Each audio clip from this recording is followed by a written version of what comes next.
Good morning, Pomfret. Your first chapel speaker crashed a robot in Vista while texting and driving. Your second chapel speaker hiked 200 miles in 21 days. And your third chapel speaker has never lost a fair game of FIFA. Your chapel speakers today are Khoi Hoang, Peter Tullis, and Ethan Offei-Addo. Enjoy.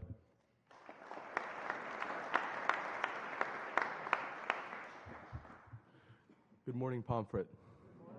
Since I was 8, I had always been interested in figuring out how things worked.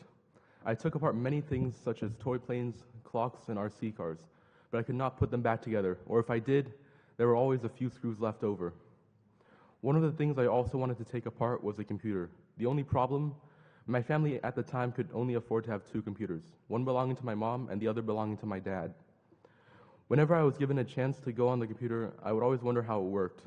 I had an urge to take it apart and find out, but I knew that I would be in trouble if I could not put it back together. After saving up the money I got from Christmas, instead of buying toys like other kids would, I was able to buy 5 broken computers. This was the beginning of my experience. I wanted to learn what part was a must-have and what part could be replaced. After hours of working, burnt fingers, lots of smoke, and the occasional circuit breaker popping, I was able to revive 2 of the 5 computers to my relief. I finally had my first computer. With more access to the internet gained, I wanted to learn coding, as I always had the curiosity to learn how software worked on computers. After many nights spent watching coding videos, I still struggled to remember lines of code from online tutorials.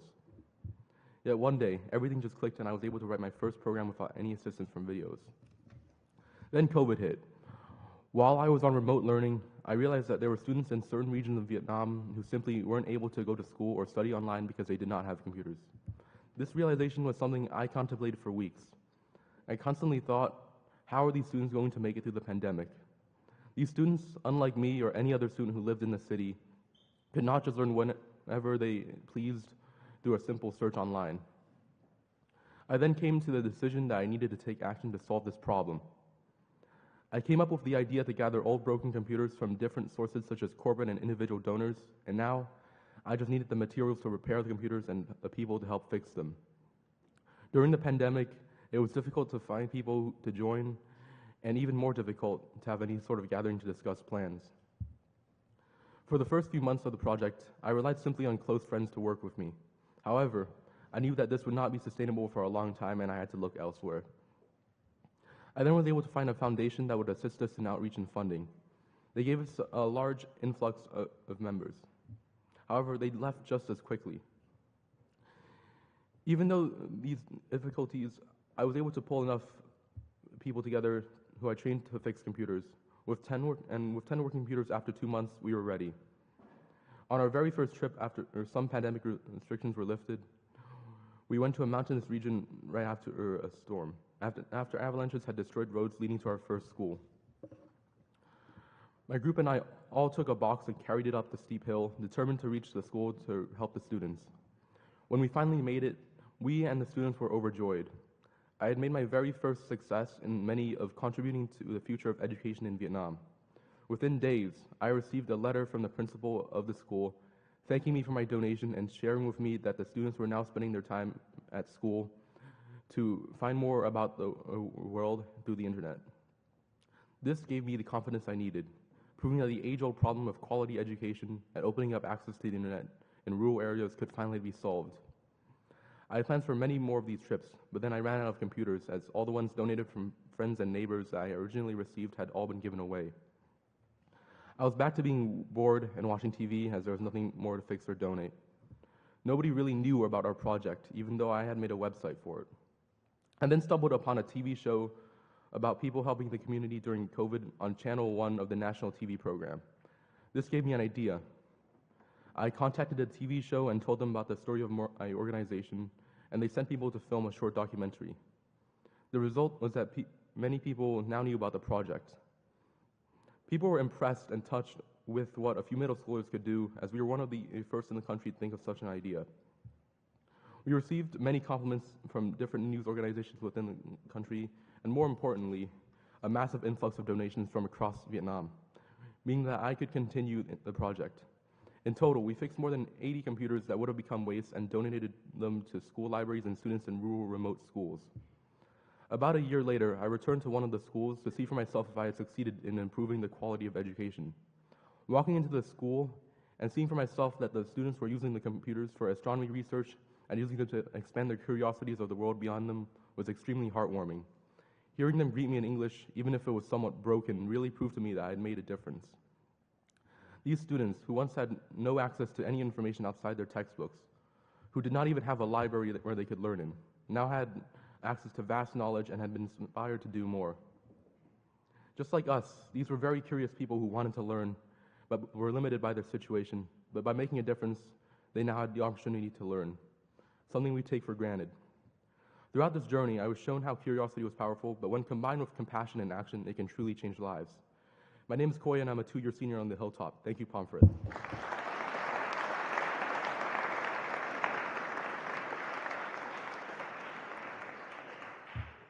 Good morning, Pomfret. Earlier this year, I spent 2 months working at a sleepaway camp for boys. Each night, the counselors were responsible for checking in with the campers in a routine called Med Minute. It was the camp's way of making sure everybody was doing all right, especially if they were bottling it all up inside and didn't show it during the day. Over time, especially during the first session where I worked with older kids, these conversations grew shorter. As the campers made friends and got comfortable, they relied on us much less. Most nights, I'd hear the same quick responses like, "I'm fine, everything's great, and can I go now?" It became an efficient and predictable routine, which is why one night was so surprising. That night, one of my favorite campers, an upbeat, smart, and surprisingly mature kid, started crying when I spoke to him. He was the kind of kid who loved to lead, which made my job easier, but he also had moments where his energy got the best of him. Earlier that day, 2 other campers had told me that he had hurt them while roughhousing and made them uncomfortable. And so I approached him ready to confront the behavior, expecting a brief conversation and perhaps even an apology. What I got instead was raw honesty. Through tears, he told me he never meant to hurt anyone, but he had so much anger and energy built up inside, which he tried to control, but it would spill out before he could stop it. I remember sitting there, remembering how young he was, and how badly he wanted to do the right thing. He just didn't know how. I offered what advice I could, but didn't know if it would stick. However, to my surprise, at the end of camp, when all the families came to pick up their kids, he ran over, hugged me, and thanked me for my advice. At the same time I was realizing he did in fact stop with the physicality over the course of the rest of camp, he told me that while my advice wasn't quote-unquote special, since he received similar advice before, this time it stuck with him. A couple of years ago, I went through the same ordeal. During my sophomore year at Coral Gables Senior High, I fell into habits that weren't good for me, my future, or the people around me. My parents, grandparents, and friends would give me advice, telling me stuff like, "You need to take care of yourself," or "Focus on what matters most." While I listened, I never really followed what they said as much as I wanted to change.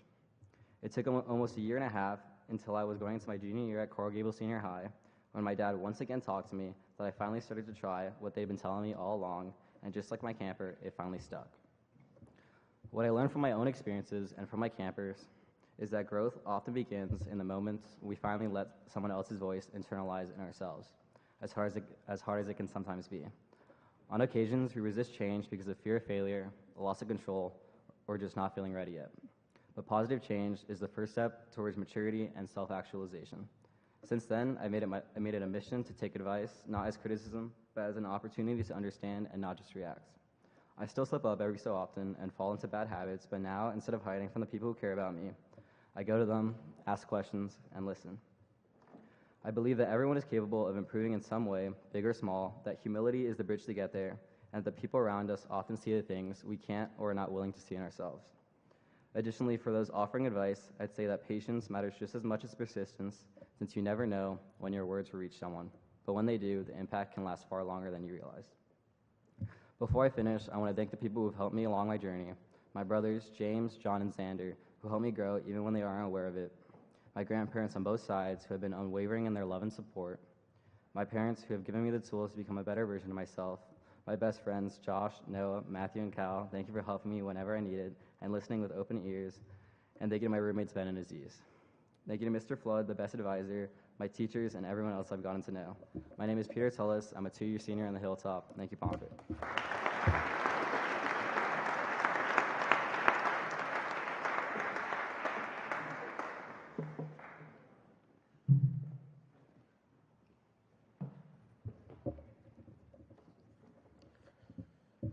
Good morning, Pomfret. About what I'm guessing to be 10,000 scrolls ago, I watched a TikTok video of a Shaolin monk. The 38-second clip was a snippet from a 2-hour-long interview on YouTube, which I would recommend watching, but I know some people can't even sit in here for 30 minutes without twitching. The clip started with the interviewer twirling his apple pen around his fingers and asking the monk, "Are you happy?"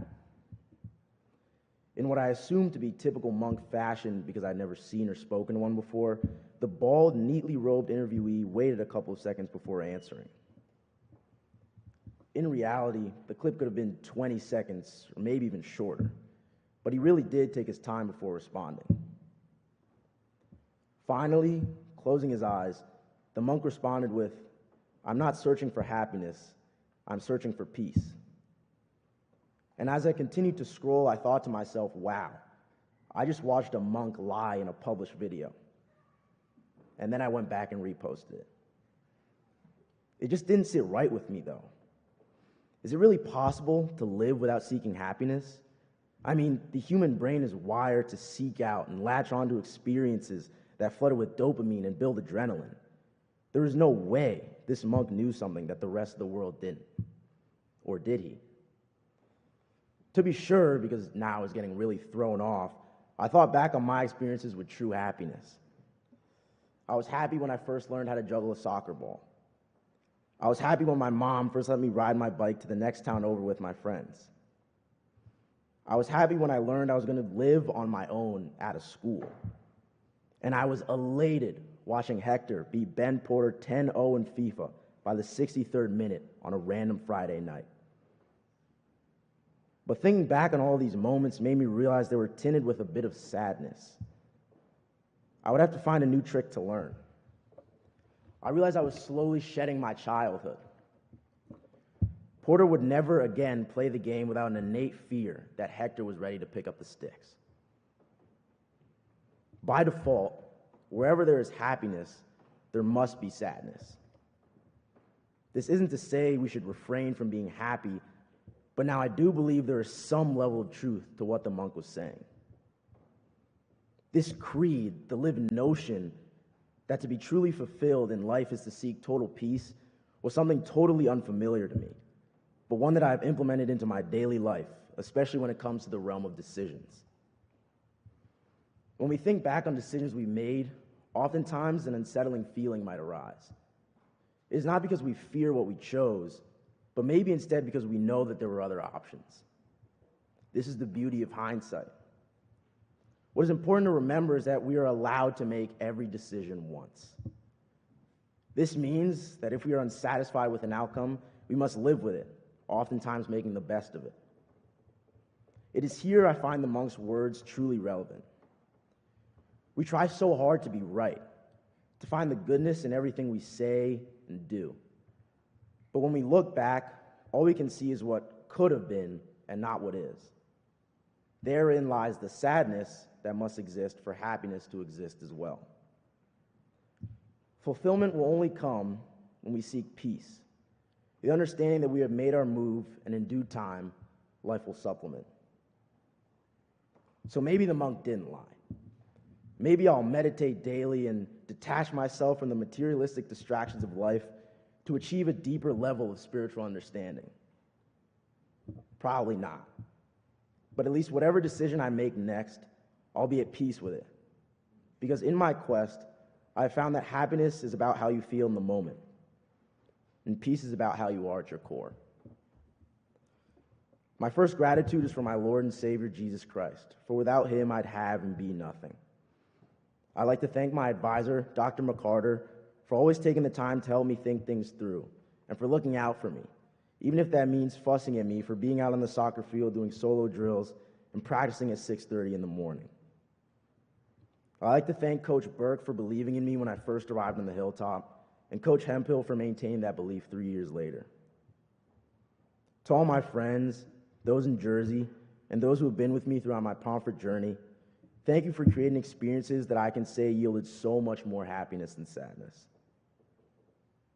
To Sam, thank you for coming to me at a time when I didn't even realize I needed you the most. You've been my best friend for as long as I can remember, and will continue to be my dog above all else. To my parents, thank you for your lessons. Thank you for your tireless faith in me, even though I haven't always been faithful to myself. Thank you for raising me, guiding me, and loving me through all my 18 years of life and beyond. I know I don't say it enough, but I truly love you both. Mom, you've taught me the importance of resilience and self-advocacy to continue moving forward through hardship and working to become 1% better every day. Dad, it is through your example of leadership and maintain calm that I have developed into the critical thinker that I am today. And finally, thank you to Coach Wyant and Coach Mana and the rest of the coaching staff at NYU for giving me the opportunity to continue playing the sport I love. My name is Ethan Offei-Addo, and I'm a 3-year senior here on the Hilltop. Thank you.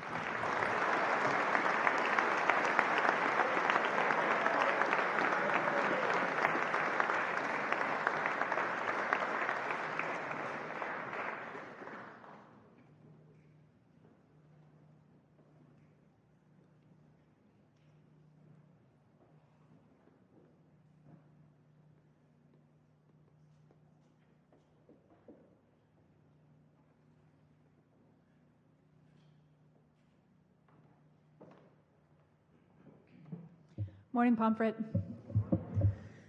It is great to be back here with all of you. I missed being here at the end of last week. I hope everyone enjoyed their free day on Thursday. It was really wonderful to be on the West Coast with alums and trustees and some of our current parents. I had the opportunity to have 2 different dinners over the course of Wednesday and Thursday nights. And actually, in both cases, there was the opportunity to talk about Pomfret today, but also for alums to reflect on their time at Pomfret. And this time in the chapel came up. And what was amazing was the graduates who've had the opportunity to be part of the senior speeches, who could remember what it felt like to be here at this microphone delivering their senior speeches, who remembered with fondness what others in their class and seniors throughout their time here had chosen to speak about. And chapel is certainly one of my favorite times of the week, and it was amazing for graduates who are this many years out to still be thinking about it. So thank you to all of you who've gone and all of you who will be giving these speeches over the course of this year. I'd like to thank our senior speakers today, to Khoi, who spoke a little bit about how his curiosity and compassion and certainly a bit of persistence had the opportunity to be impactful to others in this world. To Peter, who was speaking about the idea of administering advice and how humility and a little bit of maturity can sometimes allow us to be able to take that in when it's given from others. And to Ethan, who talked a little bit about the juxtaposition of happiness versus peace, and whether or not there's a conflict in all of those. And so with gratitude, I would ask our senior speakers to lead us out of the chapel this morning.